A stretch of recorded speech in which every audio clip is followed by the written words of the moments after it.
Magandang araw po, welcome po sa aking channel, Noob9 TV. Patalasasan po, meron po ba kayong mga properties na napapabayaan or non-performing assets?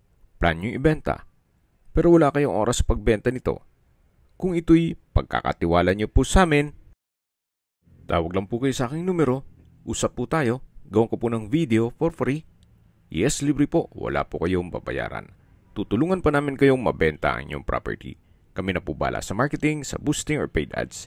Even sa tripping, hindi na po kayo mapapagod sa pag-entertain ng mga buyers. Kami na po bala sa lahat. Tawag lang po kayo.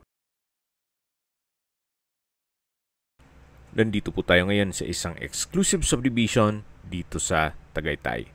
Meron po tayong bagong video presentation na residential property. Bali, 2 parsela ng lupa po ito. Ito pong inner lot, kung saan tayo nakapwesto. May lot area po ito na 376 square meters. Medyo slope po ang terrain pero hindi naman ganun kalaliman. Then sa likod po niyan ay meron pong creek. Kaya kung sakali man na papagawa kayo ng swimming pool, meron na po kayong pool deck, channel drain or pool trench drain or suction lines na diretso sa creek. Then, ang next lot po ay corner lot. May lot area po na 446 square meters. 2 lote na may 2 titulo na may kabuang sukat na 822 square meters. Lahat pong taxes ay updated, pati po association dues at buhay po ang may-ari. Kung hanap nyo po isang malaking sukat ng lupa, kagaya nitong 822 square meters na nasa loob ng isang exclusive community at kumpleto po ang amenities, ito na po yung hinahanap nyo. Kung ang karamihan po dito, ang mga sukat ng lupa ay 300, 400, magkahiwalay po yan. Pero ito po, napakalaki po nitong lot area.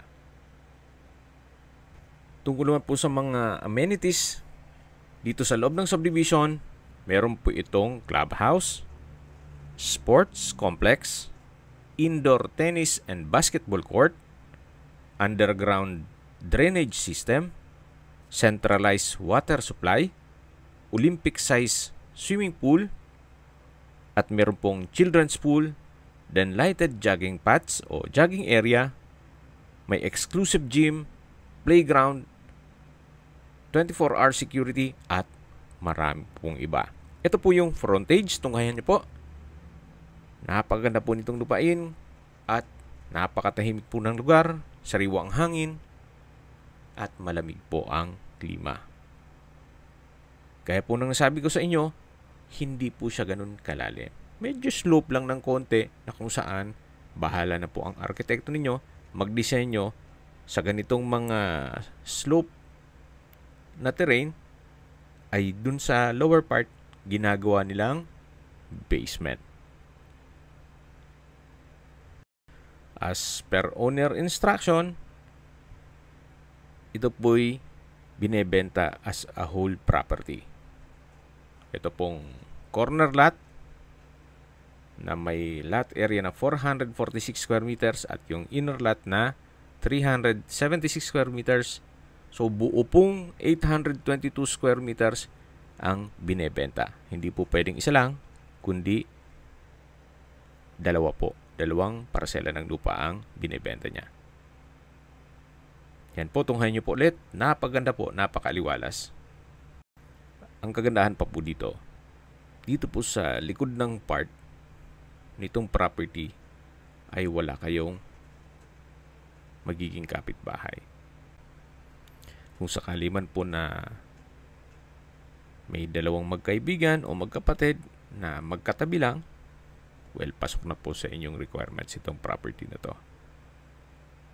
Ang property line po ay hanggang dito sa may bridge.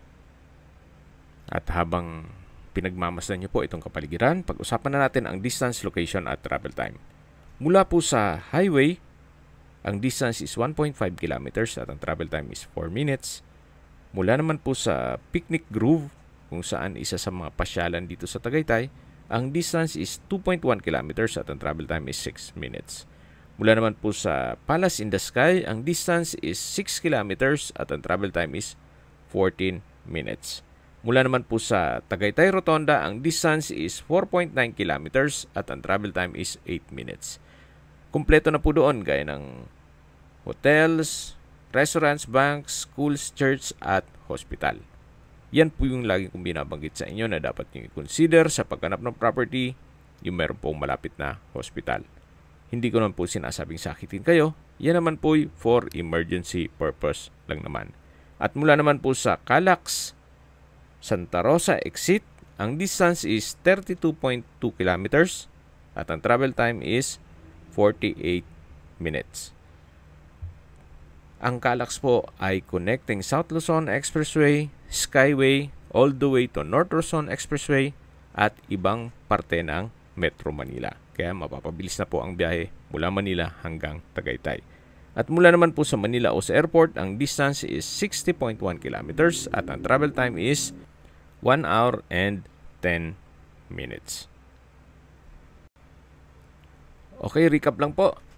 Ito pong property ay nasa loob ng isang exclusive subdivision dito sa Tagaytay. Nakompleto po ang amenities at meron pong 24-hour security. Dalawang parsela po ito, isang 376 square meters na inner lot at 446 square meters na corner lot. Isa lang po ang may-ari nito, titulado at buhay po ang may-ari. Binibenta po ito ni owner sa halagang 20,000 pesos per square meter net. Ibig pong sabihin, si buyer na po ang sasagot sa lahat ng taxes at expenses with regard to documentation. Tunghayin niyo po itong napagandang lupain bago natin tapusin ang video. At kung sakali man po na magpaset kayo ng tripping, kailangan po ay ahead of time gawa ng mag-email pa po si owner mula sa Amerika dito sa Homeowners Association para papasukin po tayo dito sa subdivision. Opo, nasa Amerika po si owner. May pagpabago lang sa kanilang plano, kaya ibebenta na lang po nila ito. Kung may mga katanungan po kayo, tawag lang po kayo sa aking numero.